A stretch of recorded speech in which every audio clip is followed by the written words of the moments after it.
Hello, everyone. It's time to get started. Thank you so much for joining today's webinar. My name is Stephen Cooper. I'm Marketing Manager here at DriverCheck. I will be your host and Q&A moderator for today's webinar, which is all about drug and alcohol testing insights for the trucking industry. So today, we'll be discussing FMCSA updates, Clearinghouse stats, the difference between regulated and non-regulated testing, plus we'll be reviewing key trends from our own drug and alcohol testing data over the past 5 to 10 years. So a lot to do, but before we dive in, I'm going to tell you just a bit about DriverCheck really quickly. As Canada's fitness experts, DriverCheck is committed to the safety of your staff and workplace. Founded in 1996, DriverCheck is the leading provider of drug and alcohol assessments and workplace medical testing assessments as well, across industries like, of course, trucking, oil and gas, healthcare, mining, aviation, and much more. From pre-employment testing and random drug and alcohol testing to clearinghouse and injury management, we conduct hundreds of thousands of tests each year, always aiming to build healthier and safer workplaces. That's a bit about us. Before I introduce our speaker for today, just some really quick housekeeping items that I'm sure you're all familiar with by now. This session will be recorded and will be available on drivercheck.ca in the coming days. We'll be hosting a Q&A at the end, and you can submit your questions while the presenter is presenting via the Q&A feature that's at the bottom of your screen. All guests are muted at this time. I'll be at the end of the presentation, I'll be reading out the questions, and Dr. Davids will answer them live. And also, we will be sending out a quick survey at the end of the session. We'd really love your feedback so we can continue to improve our webinars and present the topics that you're interested in. So without further ado, we're proud to have Dr. Jonathan Davids with us. He's a board-certified occupational medicine physician and medical review officer, and is DriverCheck's chief medical officer. Dr. Davids will be sharing insights that I'm sure will leave you with valuable takeaways to implement in your own organization. So yes, that's my job done. So now without further ado, let's get started. And I'm going to hand the show over to Dr. Davids. Thanks very much, Stephen. Appreciate everyone joining me today. Just a bit about DriverCheck. Wouldn't be doing my job if I didn't have a bit of a plug and tell you a little bit more about us if you don't already know.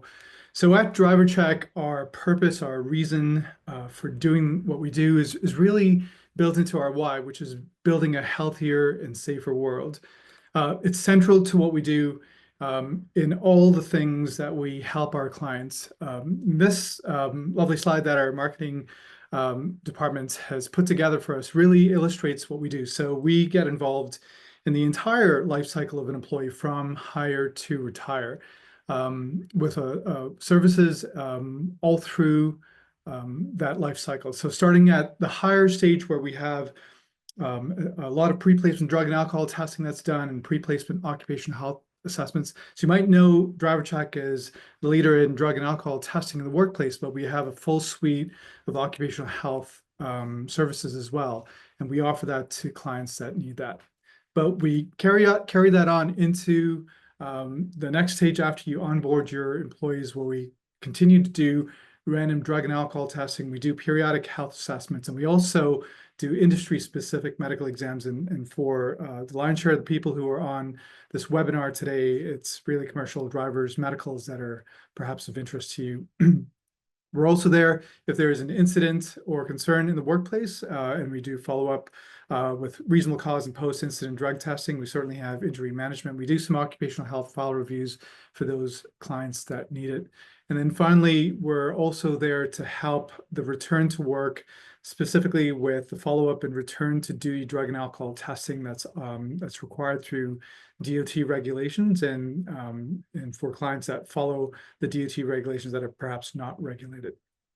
So that's us in a nutshell. I'm happy to take any questions about any of our services at the Q&A at the end of the talk. But let's get into the reason why you were all here today. So this is our agenda. We're going to be talking a bit about oral fluid testing. And I want to add a bit of a disclaimer here. You probably heard something about DOT oral fluid over the past year and a half, at least. I'm not going to go into the gritty details. I'm just going to tell you why this is an issue, why this is coming up, why this is probably a good idea for a lot of clients to consider. And then after we finish that, we're going to get you updated on some of the FMCSA Clearinghouse information that's out there. I want to make sure that everyone is level set with that. And then finally, we're going to finish off with our DriverCheck positivity results. So these are the results that we have had over the past several years, illustrating some trends in the industry. And I'm going to leave you with some takeaways that perhaps you can utilize in your own workplaces. So let's get started with DOT oral fluid testing. Now, like I said, you've probably heard about oral fluid testing over the past several months, if not years. But just to give you a sense, there are many testing methods available today, from breath, we use breath for alcohol testing, certainly use urine for drug screens. Now, although we can use blood, this is not a typical method used in workplaces. It's a little too invasive. We use oral fluid in non-regulated workplaces. Currently, we can use hair. And all of these can be done either in an instant or rapid test called a point of collection test or point of care test, POCT, or all of these tests can be sent to a lab for testing. Well, with respect to the DOT allowable testing methods, there are only two. You can only use breath for alcohol testing, and you can only use urine, and that urine has to be sent over to a lab to get tested. You don't have any other options as of today, but this might be changing. But let's focus a little bit on urine drug testing first and foremost. Now, one of the things that we know is that urine drug tests have been the industry standard for decades. We've used this because it's a simple collection process. It's easy to get somebody to pee in a cup. And because of that, it makes it widely used. Now, using this method, sending that sample, that urine sample over to a lab really gets you an accurate drug test. The drawback for that, though, is for samples that have positive analytes in there, substances in there, it can take upwards of 1 to 5 days for labs to test that accurately. So there is a delay on turnaround times, especially for positive test results. For negative test results, we get those results back within 24 hours. So it really clears people back to work pretty quickly. And of course, we also have these rapid tests, point of care tests, POCT tests, that are available, but not to the regulated regular DOT clients. So you can't use POCT testing for any DOT testing at all. The problem with urine, though, is most of the collections are unobserved. So a person has to go into a restroom and they provide a sample. There's no one watching that happen. And so it allows a risk of cheating.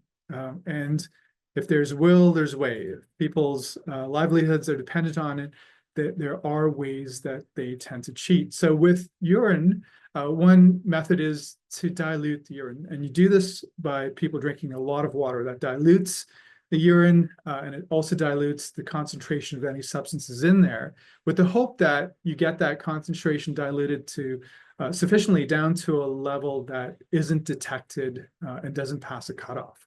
Another way is through substitution. So some individuals will purchase urine, could be synthetic urine, it could be their friend's urine, hoping that it's clean. They take that into a little bag and they use that in a restroom to deliver a sample.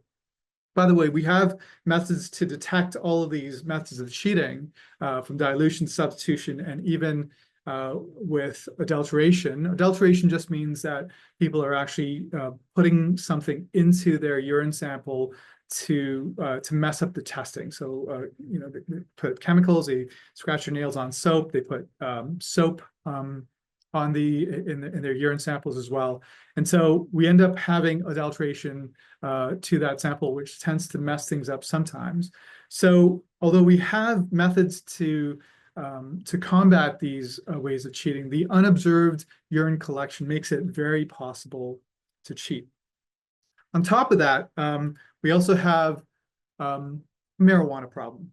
It's not so much a problem, it's just that the fact that we've had recreational marijuana since 2018, it was been legalized and it's been used.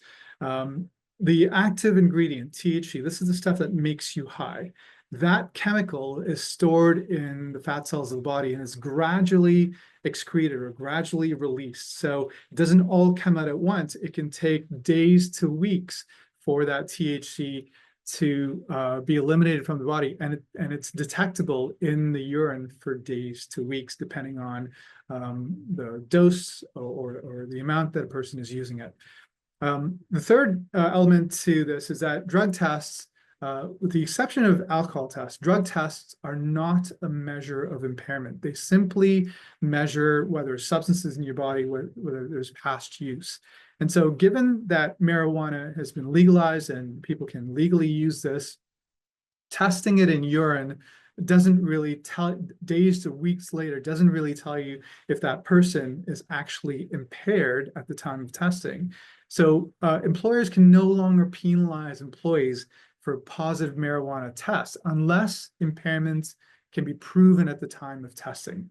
And so we have a number of constraints that make it that have been making it harder and harder for employers who are using urine testing to actually keep their workplaces safe from impairment, especially with marijuana use in Canada.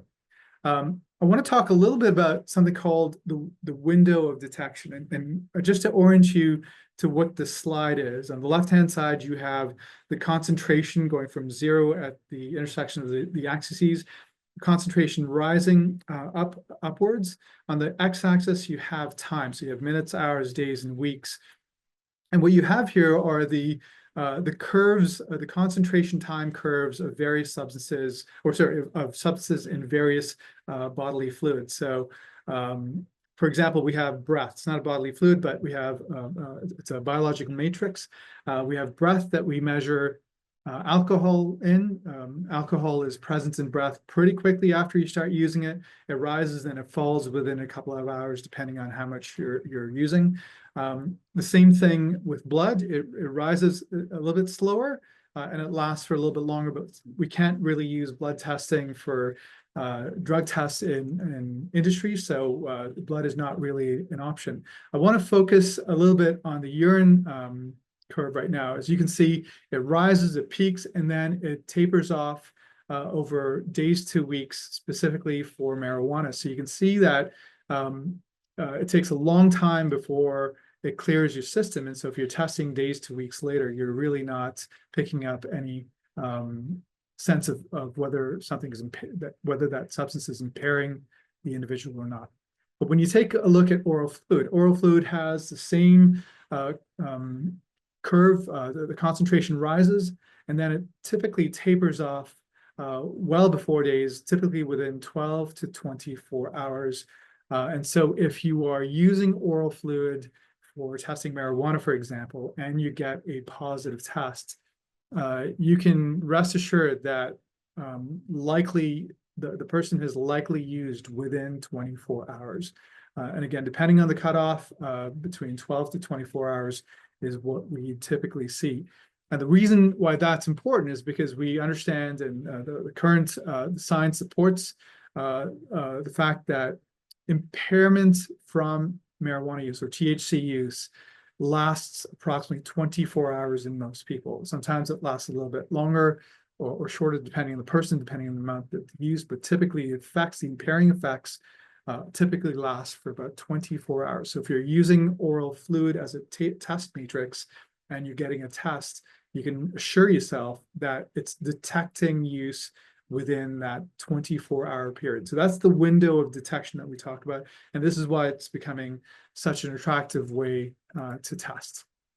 So just a bit of a deeper dive into this, like what is oral fluid testing? Well, it's not just saliva. This is a biological matrix of secretions from the various glands in that. It includes saliva as well, but it's also got other secretions. And so the technically correct term for this is oral fluid. Sometimes people call it a saliva test. It's not technically correct, but it's getting a sample of your oral fluid.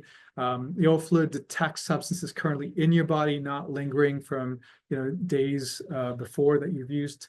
It can detect drugs within minutes of use. As if you remember the window of detection slide, you saw that concentration rise pretty rapidly within minutes. You can actually detect it very soon after somebody has used a substance.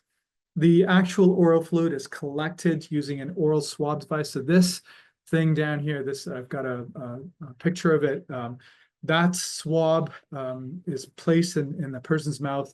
If you look closely, there is a indicator light or indicator tab on that oral fluid device. It tells you when there's a sufficient amount of oral fluid that's been collected on that swab, and then you can collect that and send that off for lab testing. So it's fast, it's easy, it's always directly observed. So you take away that option of cheating for the most part. I hate to say that you take it away completely. I'm sure that there will be someone who will find a way, but it eliminates the easy parts of cheating that urine testing still is challenged with. So the reason that we can also consider using this is that the U.S.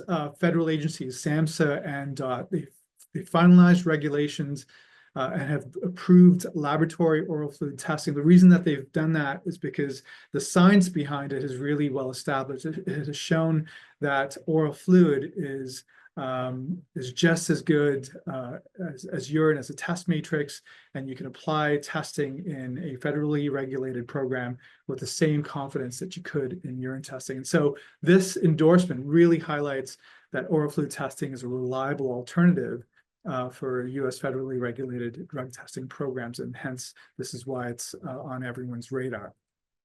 So, the advantages, well, you can collect it anytime, anywhere. You don't need a private restroom. You don't need same gender collectors. These are all constraints that you have to have in place for urine collections. Cheating with dilution, substitution, and adulteration are nearly impossible with oral fluid testing. It's legally defensible.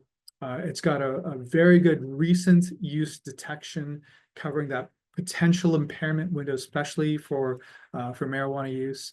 It eliminates delays like shy bladder issues that you see with urine collection sometimes, and it reduces time away from work because of that. And certainly it's with the endorsement of the U.S. federal agencies, SAMHSA and DOT, it makes it very plausible as a testing matrix. So if you take a look at this side-by-side comparison, urine and oral fluid are very comparable on most elements, with the exception of the window of detection. For urine, anytime, anywhere between 4 to 28 days for marijuana use. For oral fluid, 12 to 24 hours for most drugs, including marijuana. The recent use detection, it takes a bit of time, takes some hours for that drug.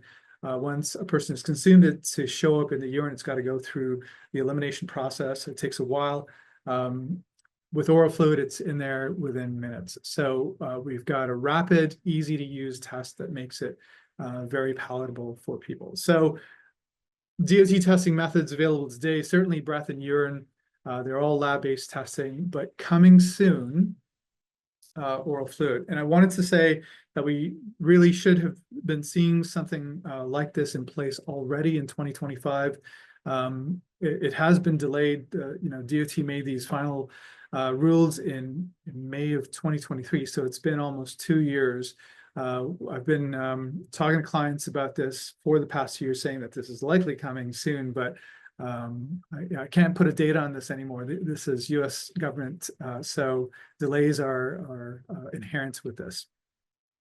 I'm happy to take more questions on oral fluid testing in the Q&A, but I just wanted to finish up with that and move on, switch gears, move on to our FMCSA Clearinghouse update. Now, FMCSA Clearinghouse update really applies to our DOT regulated clients. So if you're a non-DOT regulated client, this does not apply to you. I just want to have that disclaimer in there. For the ones who are regulated, you should know this. I just want to give you a quick update, just a level set understanding. What is it? Well, it's a secure online database. It's best understood by understanding that it's a database that you can access at any time, a real-time accessibility by regulators, by employers, third-party administrators like DriverCheck, drivers themselves, medical review officers. Any one of us who's registered with the Clearinghouse can access this portal, and you can check real-time records of a driver's drug and alcohol program violations. It stores violation history, including positive test results and refusals, and it tracks a driver's return to duty and follow-up testing results. This is what it looks like. This is sort of a snippet off their website. You jump in there, they've got a lot of resources that as a driver or as an employer, you can tap into to really understand the system. But really, the Clearinghouse really prevents impaired operation of commercial motor vehicles by giving employers access to real-time information on what the status of their drivers' drug and alcohol program violations are, and thereby, allowing employers to manage their hiring, manage their staffing, so that they keep their roadways safe. So, who's required to use the Clearinghouse? Well, certainly drivers. They have to register. If they're a DT driver, they have to be registered. They have to hold a commercial driver's license. Employers of drivers who cross the border, they have to be registered as well. Consortia of third-party administrators, if they are chosen by clients to do this work on the client's behalf, the TPAs are also registered over there. Certainly medical review officers. I'm registered, so if I'm doing any medical reviews on drug tests, if there are any positives, we do have to report this into the Clearinghouse. Certainly substance abuse professionals, and then U.S. state driver's licensing agents as well. So perhaps a bit of clarity on what the user's roles are, what we have to do. So for employers, you have to register. So if you're DOT regulated, if you have drivers crossing the border, you have to register. And what that means is that if there's any record of a drug or alcohol violation by any of your drivers, you have to record that in the Clearinghouse. You can do queries. Queries are just really inquiries into, you do a search to see if any of your drivers have any violations. So you can do queries. And if this is too much for employers to do, they can designate a third-party administrator. This is an optional feature, but you can designate a company like DriverCheck to do this on your behalf. And what that role is, the TPA or the employer has to do regular checks in the Clearinghouse to ensure that the staffing element for that company do not have any violations that pull them off the road. Certainly, if you're a driver, you've got to register as well. You have to consent to any of the inquiries about you or the queries about you. If you don't consent, then you will have your driver's license withdrawn.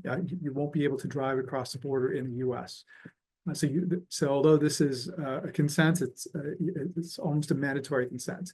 And then, if necessary, drivers can designate their own substance abuse professional if they run into trouble with a drug or alcohol violation.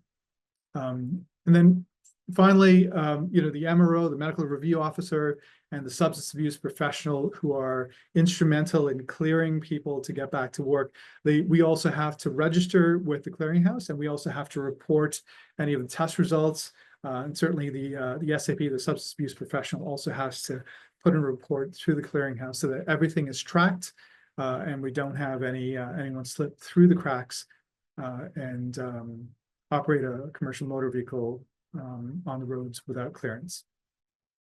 So just going through what that process is. So if a driver failed a drug test, so there is a violation, a positive drug or alcohol test, that information has to be uploaded into the clearinghouse. It goes through a number of different ways. Certainly the MRO, once they verify that that's a positive test, the MRO reports it in through the clearinghouse. Once the employer knows, the employer has to also report that into the clearinghouse. And certainly after it's reported in, anybody who is registered can access that information. So whether it's a regulator, an employer, a TPA, or the driver themselves. Ultimately, if there's a violation, that driver is unfit and has to be removed from the road, so they cannot operate in the US if they have a clearinghouse violation. In order to get back on the road, there is a return to duty process. That driver who's tested positive will have to find a substance abuse professional. Now, it's usually the employer who provides the driver with a number of different licensed substance abuse professionals. The driver chooses which one they want to go to themselves and attends. They have to attend the SAP assessment. That SAP assessment then recommends either counseling or treatment, which the driver has to go through. And then following that treatment, the driver has to see the same SAP again, where the SAP provider reviews the compliance. Did the driver go through treatment? Did they do what they were supposed to do? And if it's all suitable, then the SAP can then recommend that the driver follow up with a return to duty test. A return to duty test is a drug test or an alcohol test that has to be done before a driver is able to get back to work. That driver has to clear that test. They have to have a negative test, and only if they have a negative test can they get back to driving. The SAP does a couple of other things as well. They have to report this to the clearinghouse. They have to report this to the employer. But SAP also suggests some number of unannounced tests that have to follow. This is the follow-up testing process, and it requires that drivers go through not just the return to duty test, but they have to go through a number of other unannounced or random tests that they have to pass every single one. If you fail any one of those, you reset the whole process and go back to square one. The SAP's minimum requirements is 6 unannounced tests in a 12-month period, but that's a minimum. That you can certainly have more than that. The driver has to pass all of that. Once you pass all of the recommended unannounced testing, that violation can then be cleared in the clearinghouse. That driver is now cleared and can pass. However, that violation stays on the books. It stays on the clearinghouse for a total of 5 years, even though you have cleared and you're passed, and the driver can get back to doing safety sensitive work like driving their truck. That violation stays on the books for about 5 years. So that's the process. There are some program updates and system enhancements that I want to talk a little bit about. If that's completely unfamiliar to you and you are a DOT regulated client, I would suggest, certainly we're happy to help out, to reach out to DriverCheck. We can give you a lot of advice and direction on that. If you do know what you're doing, that's fantastic. I was meant to just give you a background to level set understanding. The program updates really amount to sort of automatic notification. So over the past little while, the clearinghouse has been able to send automatic notifications to employers about any driver's drug or alcohol violations, including any refusals to test. So what this means is that if you're an employer or if you're a TPA who's acting on behalf of an employer, if you do an annual query, if you do a full query, look to see what the status of all your drivers are. If you do that annually, any subsequent violation that follows within that year, you will see that manifest. You will get an automatic notification that will let you know who that driver is and what the status of that is. So again, you have to do this. It's only enabled if the employer has made a query on that driver in the past year. But certainly, once you do that, you will be getting automatic renewals. As of March 8th, so this is almost 2 years now, you'll get an email with these automatic notifications telling you what this is. This is what one of the emails looks like. It certainly, it also gives you better highlighting when a driver has passed a return to duty test, that first test, but they haven't followed up, or they haven't completed their follow-up testing plan. You'll also get notifications of that as well. All of these are meant to keep you abreast of what's happening with your drivers, and what their drivability status is. As of some other notable changes on this slide. So as of November of last year, the FMCSA had a ruling that all drivers with unresolved drug and alcohol violations will have their licenses downgraded. Downgraded means just suspended, so they're not going to be able to drive. If you have a violation, you have 55 days to get a return to duty test. If you do not get your return to duty test started within 55 days, your license will be downgraded and you will not be permitted to operate commercial motor vehicles in the United States. This applies to US-based drivers, but also Canadian drivers who are crossing the border. So if you are DOT regulated, please note that as of November 18th of last year, this is a rule. The other 2 points on the slide are really not Clearinghouse points. These are really FMCSA points, but I wanted to put this up because it may apply to some of our clients on the call. In Q4 of this year, the FMCSA plans to eliminate motor carrier numbers and just move solely to US DOT numbers. And this really will really have an impact for Canadian for-hire carriers operating in the US, as they will need to comply with the US DOT-based tracking for their operating authority. So just to keep that in the back of your mind, I don't know too much more about that, but I just wanted to highlight that for the individuals that this might have an impact on. And then electronic logging devices, again, this is not new for the FMCSA. It's not new for working in the US, but if you are hauling in the US, you must use an FMCSA compliant electronic logging device so that they can track and log your hours of work. So this is not new for DOT, but I've put it in here because this will be required. This will be a mandatory requirement in Canada in 2025. We've had a couple of questions on that, and really Canada is implementing these significant changes with mandatory third generation ELDs. All federal regulated carriers must adopt this plan. So I just, again, wanted to put this out. It's not so much of a Clearinghouse update, it's more of a FMCSA update.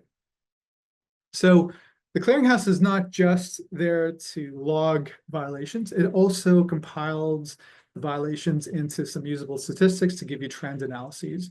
And so I just want to show you 2 slides on what this amounts to. This is a bit of a busy slide, but what I want you to focus on is the circled bit in the top, sort of mid to top right-hand part of the slide.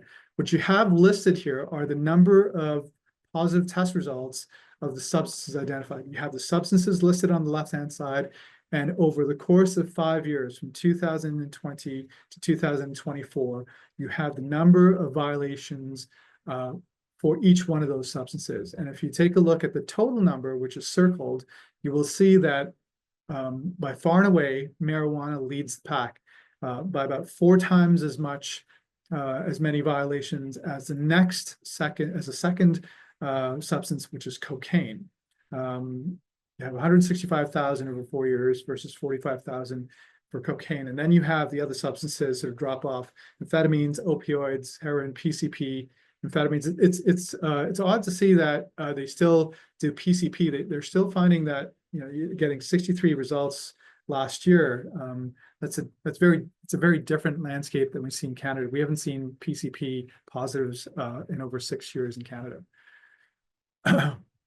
This is another way to show the same stats, and really highlights that marijuana, there's a significant use of marijuana in both Canada and the US, and it leads the pack in violations. So you can see why there's a push to have better ways of testing to identify impairment, and this is why oral fluid is making such a big, or is promised to make such a big splash.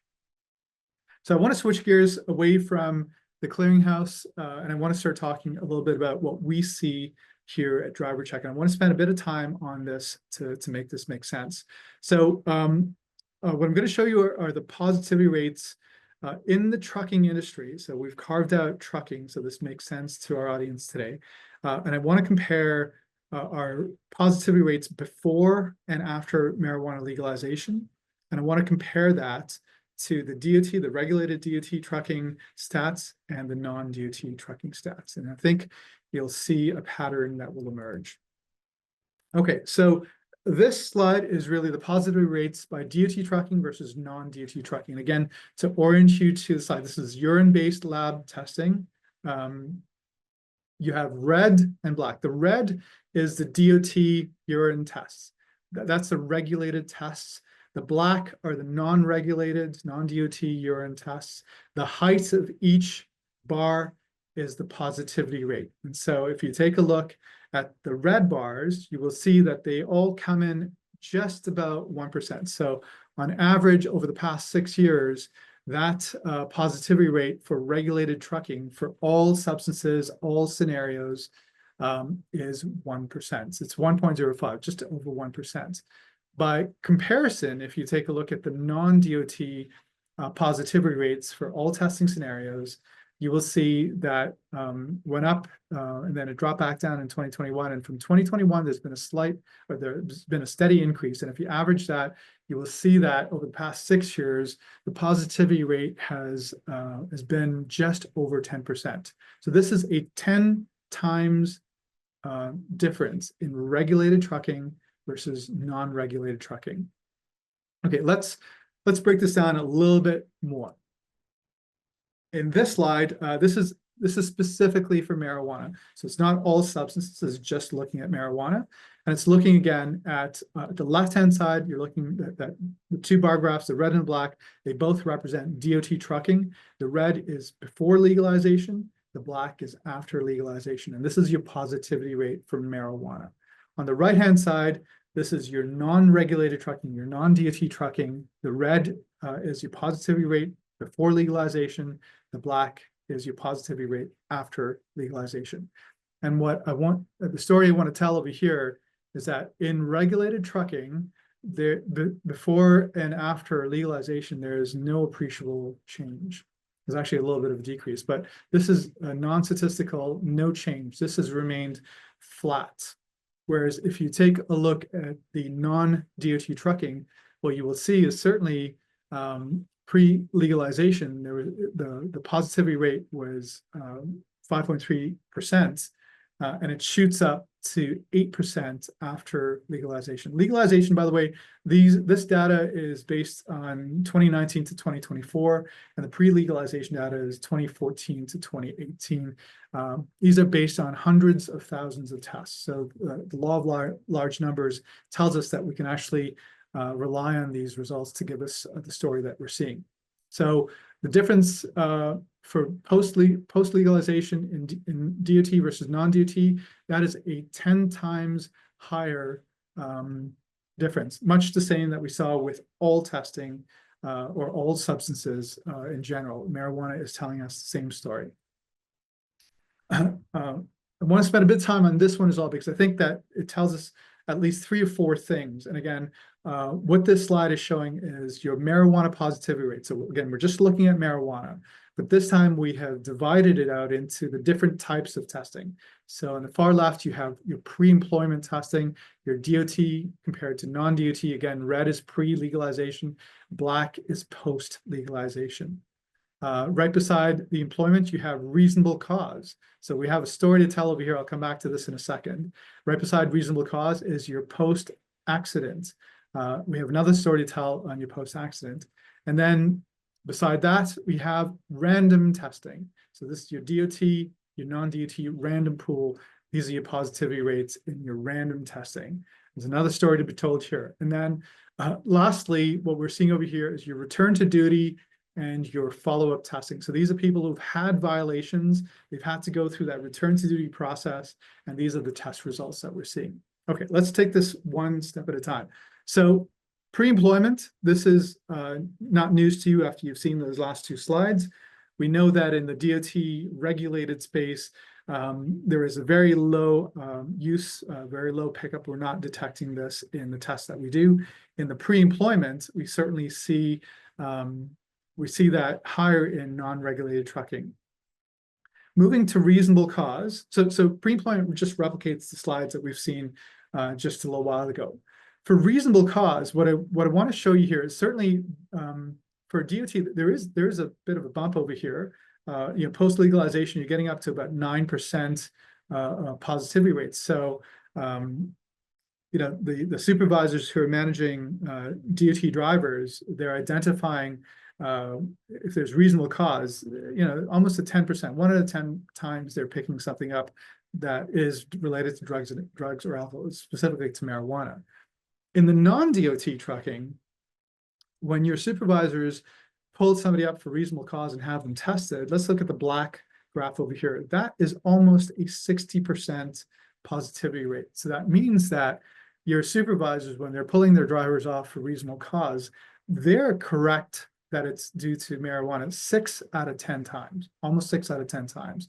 They're doing a really good job in identifying that there is a risk over here. They're getting them pulled off, they're getting them tested. Okay, that's one side of the coin. Let's look at the other side of the coin. So this is post-accident testing. And again, the comparator is the same. DOT is very low, non-DOT is substantially higher than that. And so, although this seems like a bad news story if you're looking at DOT versus non-DOT, I want you to compare your reasonable cause versus your post-accident. What we are seeing here is when there is an accident and you have the individuals tested, we are finding that the post-accident rate is about 15%. So about 85% of the time, that accident is not due to marijuana use, it's due to something else. So your supervisors are doing a really good job in pulling people off before it becomes a problem, before it becomes an accident. And so although this is perhaps not a great statistic, we're seeing a lot of this use, what this tells us, what the post-accident results tell us, is that that supervisor training is really working to mitigate your risk from something perhaps more serious happening on the road. So all that in place, let's take a look at our random positivity rates. And I'm not sure if you can appreciate too well in slide. If the slide is not too, if it's not big, you might not be able to see it. But your DOT and your non-DOT positivity rates are the lowest of any other testing scenario. Certainly in DOT, but the DOT, you have to do random testing. For the companies that are non-regulated, non-DOT regulated companies, they don't have to do random. They're choosing to have a random program, and the result is when you test people in a random fashion, it acts as a significant deterrent. And we are seeing this in the positivity results in the companies that do random testing. It bears itself out. So I think this is definitely a good news story for random testing for all the industry. Just very briefly on return to duty and follow-up, we are still seeing high levels, although pre-legalization was worse off than post-legalization, but we are seeing that there is still some high levels. This really is a testament to the real issue that substance abuse exists, and people, despite having violations and despite having unannounced testing, they're still failing this, and they may not be able to do this without the appropriate support that they need. So if you're an employer, it's a call out to say this is a real thing, addiction and substance use is a real thing. If you want to keep our roadways safer, we want to identify those people who are at risk and find them the support to get them better, to be able to do what we have hired them to do. And again, I'll finish off these slides with this last one. I put this up. This is a non-DOT panel. It includes the DOT panels over here. And by the way, what you're seeing here is the different lines represent the years. So 2019, 2020, 2021, 22, 23, 24. These are the different years for each specific analyte. So this is marijuana, we have cocaine, we have amphetamines, opioids. And again, we have PCP here, and you'll see that there's nothing here. We haven't seen PCP positives in Canada for the last 6 years.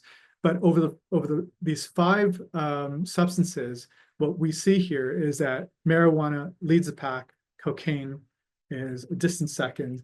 When you take a look at the numbers over here in 2024, you have an 8% positivity rate and a 2% positivity rate for all substances there. There's approximately a 4 times multiplier over there. So very similar to what we see in the US. I put this slide up and included non-DOT panel substances as well, specifically because of this bad boy over here, fentanyl. Fentanyl has been in the news certainly over the last several weeks with Donald Trump's tariffs and the reason for those tariffs. But fentanyl has been a problem in both Canada and the US. People are using it and dying. There's an opioid crisis, by the way.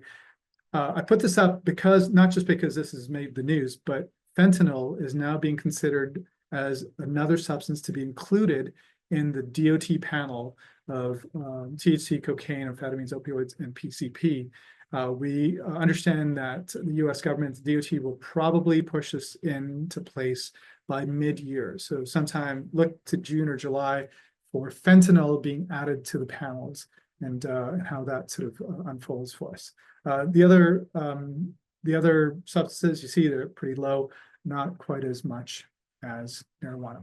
Okay, so what does all this mean? Let's consider some of the takeaways. So we've covered a lot: oral fluid, FMCSA, Clearinghouse, and our DriverCheck positivity stats. What does this all mean? So the takeaway for oral fluid, we know that the DOT changes will include using oral fluid as a testing option. It is likely going to happen in 2025, but please don't hold me to that. I've been wrong for the last 1.5 years, hoping that it's going to come out, and it hasn't.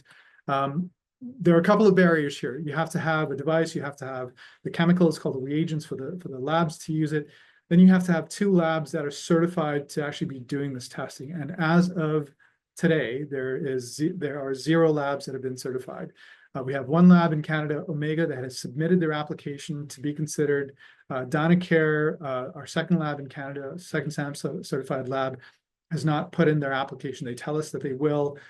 If they are the only 2 labs that put in the application, they may be the only 2 labs that get approved, and then we'd be able to use oral fluid in Canada. But we have to wait for that to happen, and that has not happened yet. As a reminder, many advantages. It can be collected anywhere, anytime. It's easy to collect. It's 100% observed, so very hard to cheat the test. And it has that short window of detection, which makes it very attractive to use for testing for THC use. With the FMCSA clearinghouse, really the biggest update is that you have automatic notifications for violations, and you can get that, but you have to be able to, you have to do your queries before you start getting those automatic notifications. The other part is, if this is too much for you to do on your own, you do have an option to designate the third-party administrator to conduct queries, report violations, and return to duty testing on your behalf. DriverCheck does this. We're happy to talk to you about that. If you have any questions about it, please reach out to us and let us know how we can help you do that for your organization. And then for our positivity rates, I think the key takeaways here is that there's 3. There's a regulatory impact. We have seen that stringent regulations and enforcement in DOT regulated sectors really contribute to a lower drug and alcohol positivity rate. So it's apparent across the board for any substance in all testing scenarios. But there's also an enhanced measure that's needed in non-regulated sectors. So we are seeing higher positivity rates.